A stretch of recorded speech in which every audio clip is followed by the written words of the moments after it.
ጥናት የምትጀምሩት ፈተና ሲቃረብ ብቻ ነው። ነገር ግን ትልቁ ስኬት የሚመጣው በየቀኑ ጥቂት በማጥናት ነው። ሰላም እንደምንቆያችሁኝ ውድ የፍላጎት ሚዲያ ቤተሰቦቼ እንደምናላችሁ። በዛሬ ቪዲዮ ላይ በየቀኑ የማጥናት ልምድን እንዴት እንደምናዳብርና 3 ቀላል ዘዴዎችን አሳያችኋለሁ። እስከ መጨረሻው ድረስ አብራችሁን ቆዩ። እሺ እንግዲህ የመጀመሪያው በትንሹ መጀመር። በትንሹ ጀምሩ። ጥናት ስታጠኑ አይምሯችሁ እንዳይከብደው ረጅም ሰዓት አጠናለሁ ሳትሉ በትንሹ ብቻ ለ15 ወይ ለ20 ደቂቃ አጠናለሁ ብላችሁ ጀምሩ። ምክንያቱም መጀመር ስለሆነ ትልቁ ነገር፣ ከዛ በኋላ አቅማችሁ እንደፈቀደ ቀጥላችሁ ታጠናላችሁ። ስለዚህ በትንሹ በየቀኑ ስለሆነ የምታጠኑት በትንሹ ጀምሩ። ይሄ የመጀመሪያው መፍትሄ ነው። ሁለተኛው ቋሚ ሰዓት ይኑራችሁ። እንግዲህ ጥናት በየቀኑ ነው የምታጠኑት። ስለዚህ በየቀኑ ስታጠኑ ጧት ካጠናችሁ ጧት፣ ከሰዓት የምታጠኑ ከሆነ ደግሞ ሁሌ ከሰዓት አጥኑ።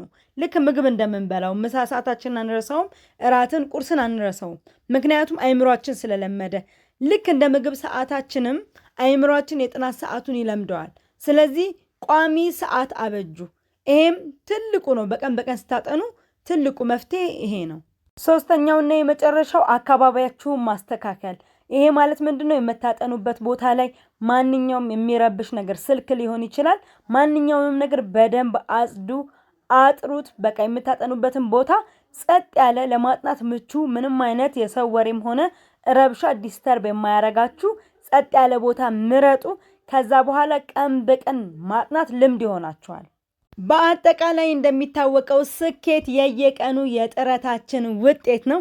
አንድ ተማሪም በየቀኑ 15 ደቂቃም ሆነ 20 ደቂቃ በደንብ አድርጎ የሚያጠና ከሆነ ተጠቃሎ ፋይናል ላይ ውጤቱ ያማረ ይሆናል። ከዛም አልፎ የፈተና ሰዓት ለማጥናት የሚደረገው ሩጫ፣ ከላይ የምናደርገው ጥረት፣ ዩኒት፣ ሌሰን፣ ቻፕተር የሚባሉ ነገሮች እንዳይደራረቡባችሁ እጅግ በጣም አስተዋጽኦ ያደርጋል ማለት ነው። እንግዲህ ለእናንተ ዛሬ አጠር ያለ ቪዲዮ ይጠቅማችኋል ብዬ ያሰብኩትና ያቀረብኩላችሁ። ከወደዳችሁት ላይክ አድርጎ እንድሰራላችሁ የምትፈልጉት ቪዲዮ ካለ ደግሞ ኮሜንት ላይ አሳውቁኝ። እንደወደዳችሁ ተስፋ አድርጋለሁ። አብራችሁኝ ስለቆያችሁ እጅግ በጣም አድርጌ ነው የማመሰግነው። ሰብስክራይብ ማድረግ እንዳይረሳ። መልካም ጊዜ። ቻው።